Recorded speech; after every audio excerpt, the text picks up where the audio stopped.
Hola, si eres artista, si eres creador, creadora, si trabajas con espiritualidad y sientes la necesidad de tener más recursos para poder colocar tu trabajo en los medios digitales, te comento que estoy recibiendo los emails para dejarles en la lista de espera del curso que voy a abrir, que se llama De lo Sagrado a lo Digital, en donde les enseño todo eso de una forma bien didáctica, cosas que he venido aprendiendo por muchos años.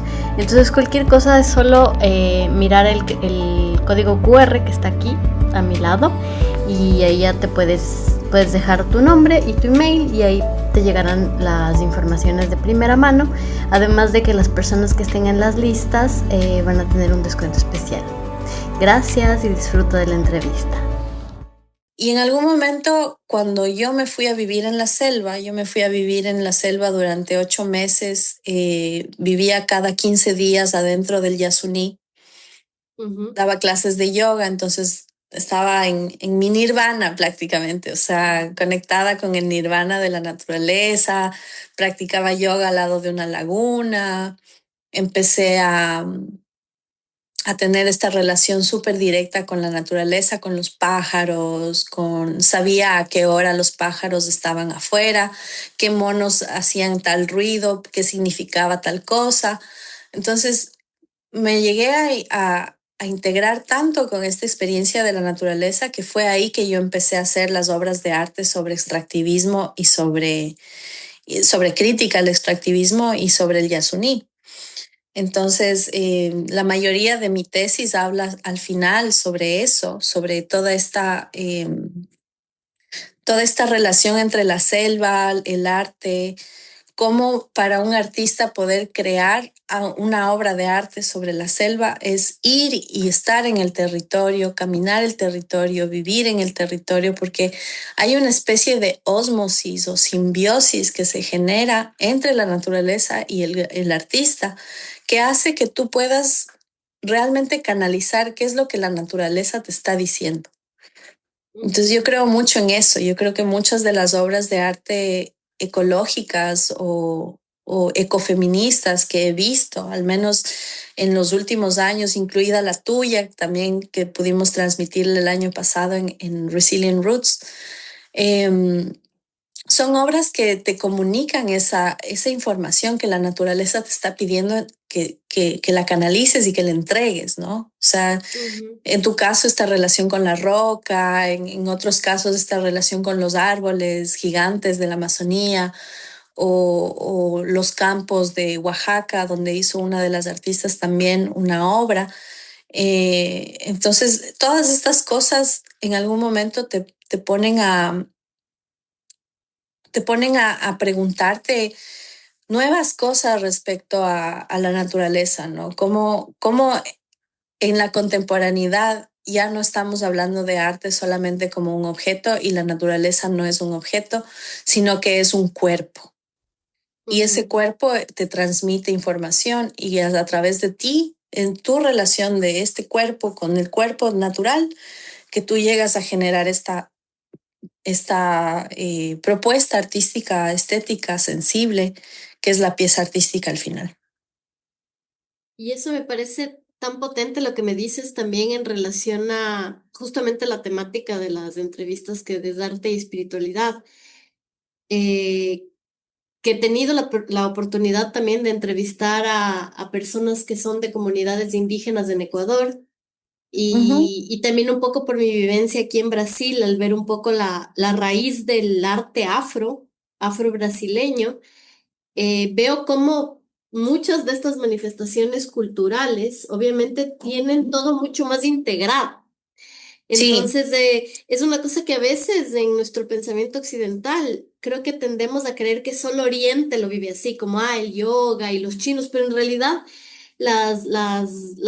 o sea, todo lo que es América Latina en sus pueblos originarios y todo, siempre lo vivieron totalmente integrado. Entonces, la exacto. espiritualidad hace parte del cuerpo, la espiritualidad está en la naturaleza, y todo eso se manifiesta también en sus manifestaciones de arte, en su música, en su danza, en todo. Entonces, Sí. lo tenemos mucho más cerca de lo que podríamos imaginarnos, ¿no? Ujú.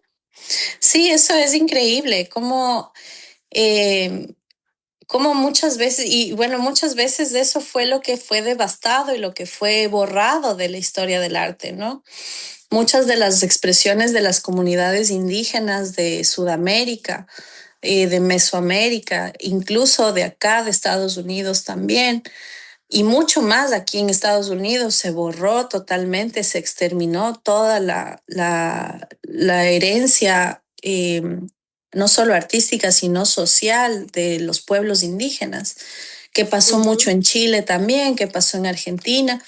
Nosotros en Ecuador por algo tenemos como, somos un país que tenemos el privilegio de tener una manifestación cultural y una identidad cultural tan grande que muchas de las personas de otros países van justamente allá y buscan conectarse con las comunidades indígenas porque no tenemos eso acá. Eso ujú, es los Sioux, los piel roja, los indígenas de acá, de Estados Unidos, tienen tal vez, hay como muy pocos grupos de indígenas acá que guardan sus tradiciones.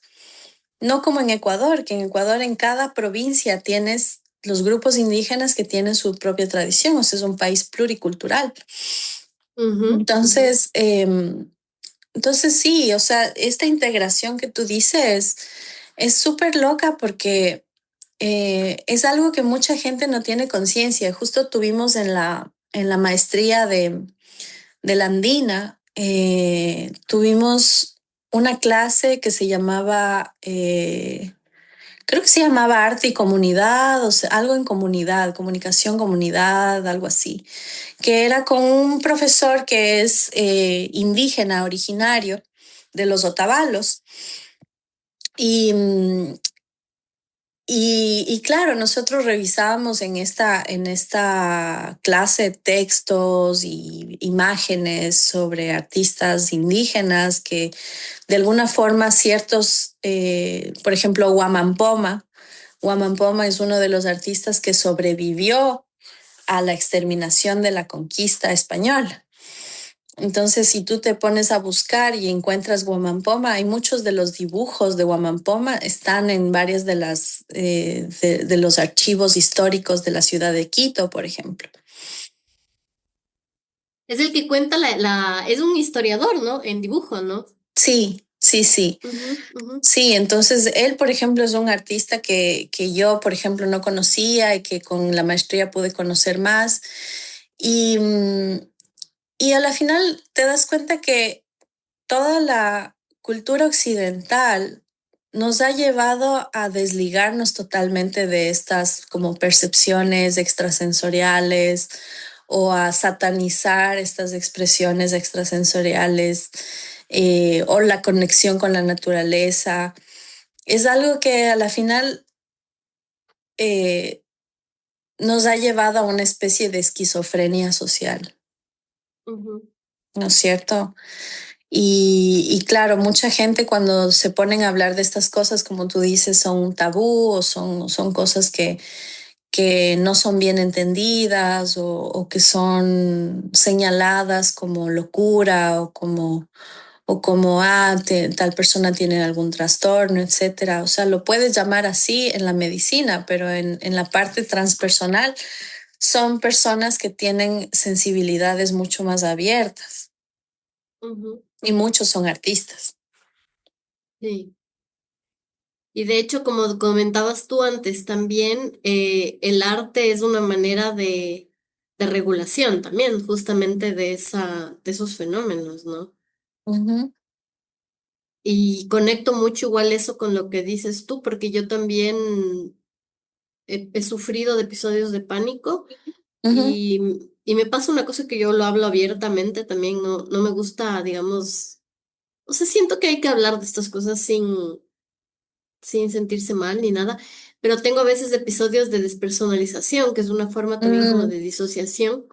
Y yo sí, he notado también como la vía del bailar, pero no el bailar tanto, digamos, coreográficamente, ¿no? Digamos, seguir una coreografía, sino esa danza más de la improvisación, de ir un poco más profundo, dejar que el cuerpo suelte, que el cuerpo actúe a su forma, es Ujú. lo que más me regula cualquier tipo de estado de eso, Ah, ¿no? O sea, mira. porque justamente Sí. el cuerpo necesita sentirse más, sentir mucho más al cuerpo para que regule un poco esos estados. Entonces, obviamente el arte es una forma también de regular, ¿no?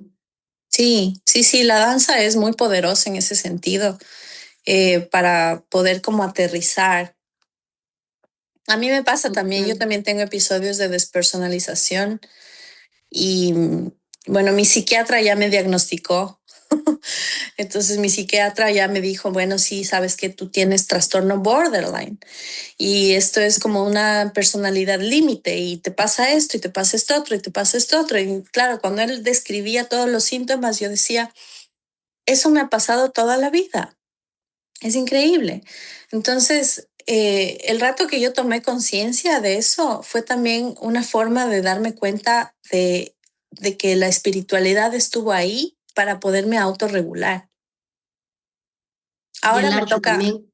sí, exacto, ahora me toca cada vez que hago arte o cada vez que hago algún tipo de obra de arte, me hace falta esos estados no ordinarios de conciencia, por ejemplo, muchas veces porque parte de la medicación que yo tomo para autorregularme de cierta manera inhibe algunos de los estados no ordinarios. Entonces, claro, eso es una decisión personal, ¿no? Como yo no les digo a Ujú, los artistas cómo tienen que medicarse no, porque mucha gente sabe cómo vivir con sus estados, ¿no?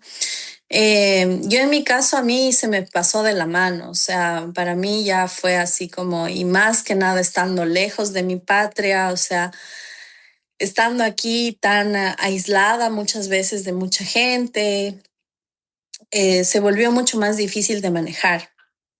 Pero claro. aún así yo, por ejemplo, sigo pintando, o sea, sigo creando. Lo que sí me ha ayudado mucho más como el integrar la parte psiquiátrica a todo mi proceso espiritual ha sido, por ejemplo, el poder aterrizar más, como poderme enfocar más. O sea, yo que estoy haciendo mi fundación y todo eso, tengo que manejar los taxes y tengo que ver que todo esté en orden y todas esas cosas como más del mundo formal, de cierta manera me ha ayudado Mm. a poder aterrizar en ese sentido, ¿no?